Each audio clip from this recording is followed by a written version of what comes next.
నమస్తే. Welcome to Telugu రాజ్యం. ఈరోజు మనతో పాటు ఉన్నారు సీనియర్ అనలిస్ట్ భరద్వాజ్ గారు. వారితో మాట్లాడేద్దాం. సార్ నమస్తే. నమస్తే.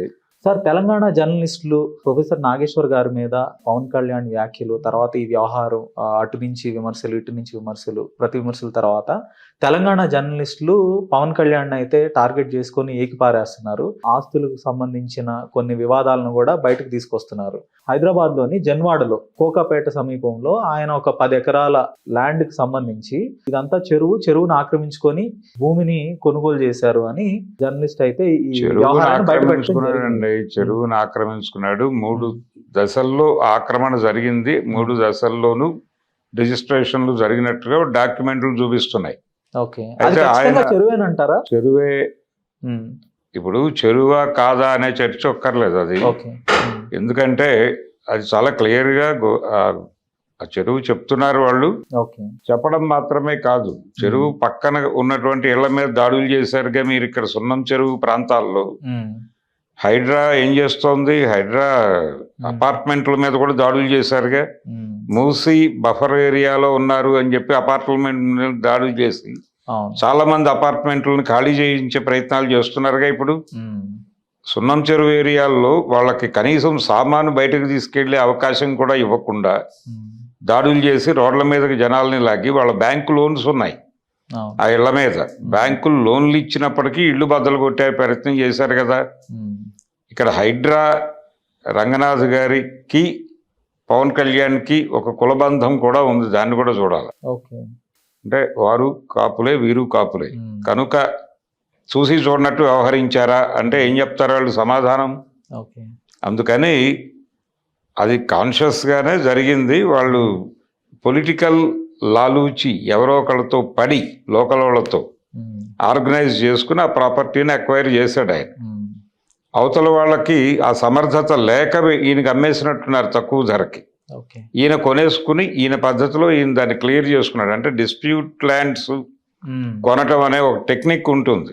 తక్కువకి కొనుగోలు చేసి వాళ్ళు క్లియర్ చేసుకుంటారు వివాదాలు. అట్లా క్లియర్ చేసి తన వైపుకి మళ్లించుకున్నట్టుగా ఉంది అది. అందుకని ఇలాంటి భాగవతాలు ఇంకా ఎన్ని జరిగాయో చూద్దాము అనే ప్రయత్నం. అంటే తవ్వకాలు మొదలవుతాయి ఎప్పుడైనా సరే. అవతల నుంచి ఎప్పుడైతే యాక్షన్ మొదలైందో యువతల వైపు నుంచి కూడా ఒక యాక్షన్, ఒక రియాక్షన్ ఉంటుంది. ఆ రియాక్షన్ మొదలైంది. వాళ్ళు మాట్లాడటం కాకుండా కొంచెం చేతల్లోకి దిగి ఎక్కడెక్కడ ఆయనకు భూములు ఉన్నాయి, ఎక్కడెక్కడ ఏం చేశాడు, ఆయనకున్న వ్యవహారాలు ఏమిటి తెలంగాణలో అనేదాన్ని ఒక రాడార్లోకి తీసుకొచ్చి పవన్ కళ్యాణ్ గారిని రోడ్డు మీద పెట్టే ప్రయత్నం చేస్తున్నారు. ఇది జరుగుతుంది, ఇది అనివార్యం. దీన్ని అంటే ఒక్క పవన్ కళ్యాణ్ ఒక్కడే కాదు, ఇప్పుడు ప్రారంభం పవన్ కళ్యాణ్తో జరిగింది. కానీ ఇతర నాయకులు, కూటమి నాయకులు ఇతర వ్యవహారాల గురించి కూడా చర్చ జరిగే ఛాన్స్ ఉంది. బలంగానే జరుగుతుంది ఇది. ఇన్నాళ్ళు పవన్ కళ్యాణ్ గారు తాను ఒక నిజాయితీ పరుడని, తన వద్ద ఏం ఆస్తులు లేవని ఈ తరహాలో ఆయన మాట్లాడటం జరిగింది. ఆయన పార్టీ నిర్మాణానికి నిధులు వెచ్చించలేము, మనం కనీసం భోజనాలు పెట్టగలమా, పార్టీ నిర్మాణానికి అవసరమైనంత డబ్బులు లేవు, పార్టీ ఎన్నికలు జరపడానికి డబ్బులు లేవు అని మాట్లాడారు. అందుకే నేను పొత్తు పెట్టుకుంటున్నా అన్నారు. కానీ ఇటువైపు పెట్టుకుంటున్నానని చెప్పలేదు ఆయన. ఆయన మొదటి నుంచి ఆయన గొడవ ఏంటంటే పార్టీని నడపడానికి నా దగ్గర డబ్బులు లేవు, నేను సినిమాల్లో సంపాదించి పార్టీని నడపాలి, నా పార్టీ ఆఫీసులో ఎవరైనా టీ తాగాలన్నా, లేకపోతే మా ఇంట్లో ఆ పూట వంట జరగాలన్నా, బయట నుంచి కూరలు కొనుక్కొచ్చి వండాలన్నా నేను సినిమాల్లో సంపాదించాలి. సినిమాల్లో సంపాదన లేకపోతే నేను పార్టీని గాని ఇంటిని గాని నడపలేను అని చెప్పాడు ఆయన.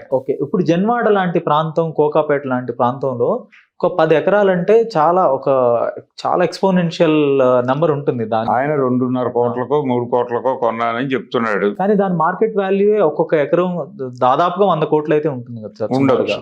అంటే 1000 కోట్లు చూపించాడు. 5 కోట్లని ఒకసారి చూపించాడు, 3 కోట్లని ఒకసారి చూపించాడు. ఇలా దఫదఫాలుగా కొద్దిగా పెంచుకుంటూ ఏదేమైనప్పటికీ అది 7-8 కోట్ల లోపే ప్రొజెక్షన్ అవుతూ వస్తోంది.